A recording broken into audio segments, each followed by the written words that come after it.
നമ്മുടെ മുഖ്യമന്ത്രി വരെ വന്നിട്ട് എൻ്റെ അടുത്ത് പടക്കങ്ങൾ മേടിച്ചിട്ടുണ്ട്. പുള്ളി ഒരു ദിവസം വന്ന് എൻ്റെ അടുത്ത് സംസാരിച്ചപ്പോൾ എൻ്റെ അടുത്ത് തികള് എങ്ങനെയാണ് ഇങ്ങനെ ഒരു നില ഉണ്ടായിട്ടുള്ളത് എന്നുള്ളത് ഞങ്ങൾക്കറിയില്ല കേട്ടാ. ഈ ഒരു പടക്കമൊക്കെ പണ്ട് ഇന്നത്തെ പിള്ളേര് പൊട്ടിക്കുന്ന മാതിരി അല്ല എന്നുള്ളത് ആലോചിക്കണോ? അടിപൊളി. ഇങ്ങനെ ഒരു വീടി എടുത്തിട്ട് ഞാനിങ്ങനെ പിടിക്കൂ, എന്നിട്ട് ഇതിങ്ങനെ പൊട്ടിക്കഴിഞ്ഞിട്ട് ഒക്കെ ചാടിയേക്കൂ. ഇങ്ങനത്തെ ഒരു നില കണ്ടിട്ട് അമേരിക്കയിൽ നിന്നും വന്നിട്ടുള്ള ഒരു പയ്യൻ എന്നോട് ചോദിക്കുകയാണ്, എന്തൊരു ധൈര്യമാണ് നിങ്ങൾക്ക് എന്ന്. വല്ലാത്തൊരു നിലയാണല്ലോ നിങ്ങൾ കാണിക്കുന്നത് എന്ന്. അങ്ങനെ ഉണ്ടായിട്ടുണ്ട്. പിന്നെ ഈ രാഷ്ട്രീയക്കാരിൽ തന്നെ നമ്മളിപ്പോ ഇലക്ഷൻ ടൈമൊക്കെ ആണല്ലോ, ഇലക്ഷനും ഈ പടക്കവും തമ്മിൽ നല്ല ബന്ധമുണ്ട് ശ്വേതാജി.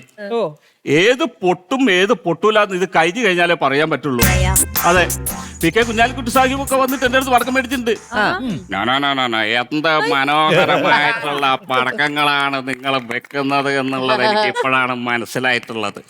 എന്തായാലും വരുന്ന മാസത്തേക്ക് കുറച്ച് പടക്കങ്ങൾ വാങ്ങിച്ചു വെക്കണം, വളരെ നന്നായിരിക്കും. എല്ലാവർക്കും നന്ദി, നമസ്കാരം, താങ്ക് യു.